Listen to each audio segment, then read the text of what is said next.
Salut à tous, c'est Gali. Première vidéo sur un test d'un produit. Je vais vous parler de quoi? De la GoPro Hero Session. Donc ce qu'on va voir ici, je vais donc l'ouvrir et puis surtout après on va regarder un petit peu les qualités de près. Je ferai une autre vidéo. Ça sera sûrement la dernière vidéo que je fais avec ce téléphone portable. En tout cas, j'espère. Il faut que j'en prenne soin et vraiment parce que j'aurai plein de qualités. Alors très rapidement, pourquoi j'ai décidé de m'acquérir de cette GoPro? Eh bien c'est tout simplement parce que cet été je pars 3 semaines aux États-Unis et du coup je voulais vraiment un moyen de capture d'image. Et pourquoi une GoPro? Pour avoir une main libre, parce que je vais sûrement faire par exemple le Grand Canyon ou des choses comme ça, ou des choses aquatiques, etc.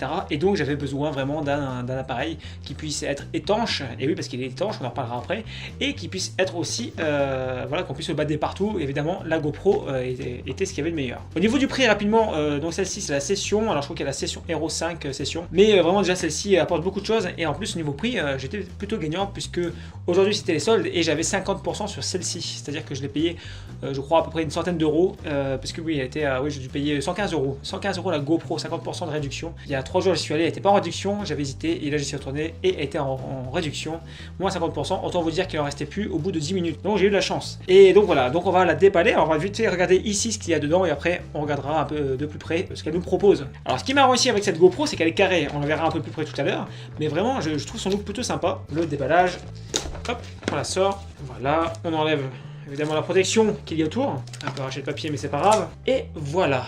La présentation toujours sympa, donc je sais pas si on va bien la voir à la caméra parce que c'est pas évident avec la mise au point. Elle a plein d'avantages, on va en parler vraiment tout de suite après, mais vraiment rien que l'aspect déjà est plutôt sympa. Je vais vite regarder ce qu'il y a dedans pendant que vous êtes ici, et puis non, je pense qu'on plutôt on va regarder ça d'un peu plus près de ce qu'on a dedans. Allez c'est parti pour la suite. Donc voici la GoPro, et bien écoutez, on va déballer directement, voir ce qu'il y a dedans. Donc elle est directement fixée avec un support à la boîte. Je vous avoue j'ai déjà un petit peu ouvert et en plus d'ailleurs j'ai même galéré au début pour enlever le support. On va directement plutôt regarder ce qu'il y a dedans. On a évidemment des petites informations que bien évidemment il faut toujours lire, d'accord? C'est ce qu'on ne fait jamais d'ailleurs. Un gros manuel en anglais et en français, des étiquettes GoPro, pourquoi pas. Un Quick Start Guide, donc évidemment pour un démarrage rapide pour les impatients comme moi. Et enfin on a quoi? On a un câble USB évidemment puisqu'on recharge et on met ce qu'on a dessus, éventuellement par USB, mais on peut faire autrement, je vous en parlerai après. Bon, il était un petit peu ratin sur la longueur, mais bon. Donc voici les ports de notre câble. Et voilà, c'est déjà pas mal. Ah oui, non, j'ai oublié, il y a aussi deux choses. On a deux supports différents, un qui est un petit peu courbé, vous voyez, il y a une petite courbure, je ne sais pas si on va bien le voir, caméra, un petit peu courbé, si par exemple on veut mettre ça sur un casque. Et un qui est totalement plat, prêt à coller sur un support qu'on aimerait mettre. Donc moi j'ai pris un harnais en plus. Donc pour enlever cette GoPro, et bien c'est simple. Vous allez voir, hop, je fais ça, je soulève ici en fait, et je viens pincer pour sortir ma GoPro. Voilà, elle est sortie, on est tranquille. On va pouvoir commencer les choses sérieuses. On va faire un peu de ménage quand même, ça fait un peu fouillis. Donc voici la bête. Donc la bête qui est quand même plutôt sympathique. Moi j'aime beaucoup vraiment son look. Son look un petit peu carré, qui est vraiment plutôt cool par rapport aux autres que j'ai pu voir jusqu'à maintenant. Vraiment la série Hero, et moi j'adore. Vraiment la forme, son design. Donc là je vais l'enlever, d'accord? Donc ça c'est encore un support qui est déjà intégré ici. En fait c'est le support pour pouvoir clipser sur n'importe quel autre support. Hop, j'enlève ça. Hop, on dévisse. Alors remove, d'accord, donc ça c'est pour retirer, à mon avis c'est juste pour la présentation, c'est pour pas que la caméra bouge pendant le transport et qu'elle soit bien présentée en fait. Ils pensent à tout, Ils sont pros ces gens-là, ils sont pros. Elle a quelques caractéristiques quand même qui sont assez intéressantes. Déjà, elle a une autonomie de 2 heures. La batterie est intégrée, c'est-à-dire qu'on ne pourrait pas la remplacer s'il y a quoi que ce soit.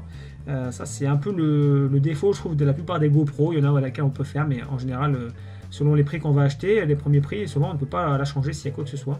Et je trouve que c'est un problème parce que j'ai déjà eu le tour avec un téléphone avec batterie intégrée, d'ailleurs celui avec lequel je filme, et quand il y a un souci, eh bien il faut attendre que tout se décharge pour pouvoir la réutiliser. Bon là c'est qu'une GoPro, j'espère que ça va tenir. Elle a comme caractéristique en fait d'être étanche, d'accord, pas besoin de boîtier en plus pour l'étanchéité, étanche 10 mètres, donc c'est déjà pas mal, hein. Même si on fait de la plongée masque tuba, ça suffit largement si on va pas trop profond, 10 mètres c'est déjà pas mal, pour ceux qui connaissent un petit peu. On va un petit peu l'ouvrir, vous voyez ça en fait c'est le support encore une fois qui est autour de notre GoPro. Hop, je déclipse et en fait voilà à quoi elle ressemble. Elle est toute petite, elle est même mignonne je dirais.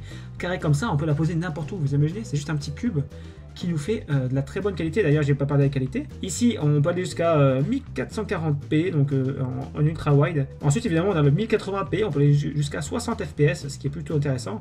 Et évidemment, on a les différentes vues. En fait, on a la super view, vous savez, c'est la vue qui prend un peu plus en largeur. Alors évidemment, après, on a du 960p, 720p, 720p, 720p Super View, donc c'est pareil, hein, c'est avec une vue un peu plus élargie, et on a une vue, alors WGA, je ne connaissais pas ça à la base, en fait c'est pour faire avoir un FPS de 120 à 100 images par seconde, donc ça fait quand même pas mal pour faire des ralentis ou des choses comme ça. Je pense qu'il y a possibilité, il faudrait que j'essaye. Ensuite évidemment on peut faire des photos, et oui quand même, on peut faire des photos jusqu'à 8 millions de pixels, donc c'est déjà pas mal, vraiment on va pas se plaindre, hein, vraiment c'est plutôt cool.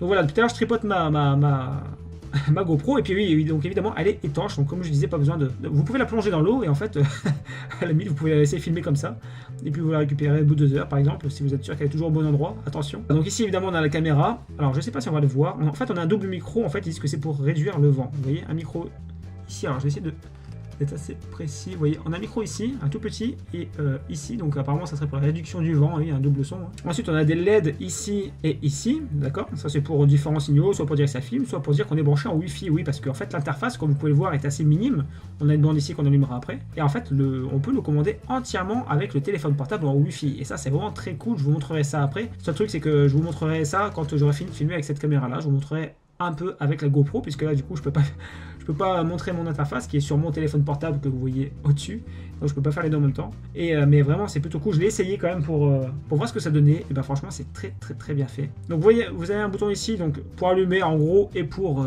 enregistrer, hein, tout simplement. Ici vous allez voir c'est l'interface, on va l'allumer après, et ici vous avez un petit bouton, c'est pour aller dans les menus, d'accord, pour brancher votre Wi-Fi, pour faire d'autres choses. Ici je vais ouvrir ici le petit clapet, on va essayer. Voilà, le petit clapet ici, donc vous voyez on a la carte micro SD, donc là j'ai mis une 64 Go évidemment, hop, et c'est ici qu'on recharge, voilà, c'est tout ce qu'il y a dedans à savoir. Donc là par contre c'est quelque chose de très important, pensez à bien fermer le clapet, parce que si le clapet n'est pas fermé, la garantie évidemment ne fonctionne pas. Donc attention à l'étanchéité. Voilà, donc c'est vraiment un petit cube vraiment très sympa. Je sais pas ce que vous en pensez, dites-moi dans les commentaires ce que vous pensez de la forme. Alors évidemment on pourrait penser par rapport à une caméra classique, un caméscope classique, doit être un peu difficile à prendre en main, etc. Après il y a plein d'objets maintenant qui existent pour pouvoir prendre en main facilement une GoPro. Ensuite l'avantage quand même c'est d'avoir les mains libres par rapport à certains caméscopes. D'ailleurs je pense que je ferai d'ailleurs une vidéo pour comparer un peu le caméscope à la GoPro. Je vais d'abord attendre d'avoir une utilisation un peu plus importante de la GoPro pour dire ce que j'en pense. Voilà, on va tout de suite partir du coup sur l'interface du téléphone portable, et vous allez voir l'efficacité, et on va même pouvoir du coup filmer. Donc avant de commencer, je vous montre une dernière petite chose quand même, c'est vrai, il faudrait peut-être que je l'allume, mais ça serait quand même pas mal. Je vais vous montrer un petit peu donc l'interface, alors normalement on devrait bien le voir parce que la lumière est pas mal. J'appuie une fois, vous voyez, ça s'allume. Et donc ici voilà, c'est marqué en gros la qualité de ma caméra, le débit pour la photo, la qualité de la photo, etc. Mort. Hop, je clique pour aller un peu plus. Alors là on a le mode photo, on a le mode setting caméra, d'accord, pour faire des réglages. Ici c'est pour le Wi-Fi, je vais vous montrer ça après. Donc nous voici voilà maintenant avec la GoPro, je suis en train de filmer avec la GoPro. Alors par contre j'ai pas réglé l'éclairage, j'espère qu'il sera aussi bon en tout cas. Et donc ce que vous voyez là en fait c'est mon retour d'image. Donc évidemment la GoPro n'a pas d'interface image, mais par contre elle fonctionne avec l'application téléphone. Donc ça c'est quand même assez important quand même de le souligner, quand même ça fonctionne bien avec le téléphone. Moi je trouve ça génial en fait, parce qu'en fait par exemple vous allez poser votre GoPro quelque part et vous allez pouvoir enclencher, faire ce que vous voulez à distance avec la GoPro. Donc évidemment par contre elle n'a pas de zoom, donc ça on pourra pas, il n'y a pas de mise au point. Par contre il y a beaucoup de réglages qui sont très intéressants, je vais vous montrer ça tout de suite. Donc vous voyez là je suis sur l'interface, donc vraiment pour se connecter au Wi-Fi c'est vraiment très simple. Faut suivre ce qu'ils nous disent et puis ça va très vite, il n'y a aucun problème là-dessus. Parce que on peut faire différents réglages. Alors je sais pas si je vais pouvoir le faire, et oui, est-ce que je vais pouvoir le faire en même temps que je filme? Je crois pas. Donc malheureusement je ne pourrais pas vous montrer l'interface, et en même temps je vais me filmer moi, pour que vous puissiez peut-être voir éventuellement ce que ça peut donner aussi en image. Donc nous voici là, on voit des différents formats d'image qu'on peut avoir. Donc là je suis en 1080p en 60 fps. Alors évidemment, juste voir ma face en train de parler, vous ne devriez pas voir la différence. Ça va plutôt être à la prise d'image, quand je ferai des images je pense de paysages, des choses comme ça peut être intéressant de voir. Ou voir d'autres choses, même quand on fait de l'action, enfin on fait de la marche, quand on fait du sport dans l'eau, ça peut être intéressant. Donc ici je suis toujours en 1080p, cette fois-ci j'ai agrandi, donc je suis en 30 fps, et j'ai élargi mon champ, vous voyez, comme ça on peut encore capturer plus de choses, vous pouvez encore voir plus de bordel chez moi, comme ça c'est nickel, vous pouvez tout voir. On voit même les lumières, donc moi j'ai un retour sur mon écran, je vous montre. C'est pas compliqué, vous voyez, ici on a un retour directement sur mon téléphone portable. Je contrôle tout à distance en fait, ça c'est quelque chose de plutôt pas mal. Actuellement j'ai juste un petit souci, des fois quand je dis lecture, il ne veut pas. Alors je sais pas si c'est certains réglages, j'ai remarqué qu'il y avait certains réglages où il ne voulait pas, donc c'est peut-être une sécurité ou quoi, faut que Je me documente peut-être un petit peu plus, mais sinon ça fonctionne nickel. Donc là on va tester, je suis en 1080 Super View, donc c'est ce qu'ils appellent la version Super View, vous voyez c'est encore une image encore plus élargie, hein. C'est un peu comme le Flash AIS dans les appareils photo, et ben là c'est le même principe, donc je suis en 48 images par seconde, et donc voilà, je suis en 1080 en Super View, donc voilà ce que ça donne, voilà. Vous avez un petit aperçu de ce que ça peut donner. Et ici nous sommes en WGA, donc apparemment c'est du 120 images par seconde, je pense que c'est pour les actions, vous savez, un petit effet de ralenti pour certaines vidéos, je sais pas, il faudrait que j'essaie quelque chose.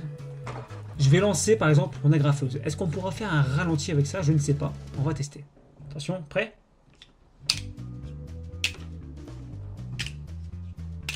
Oh, réflexe. On verra bien.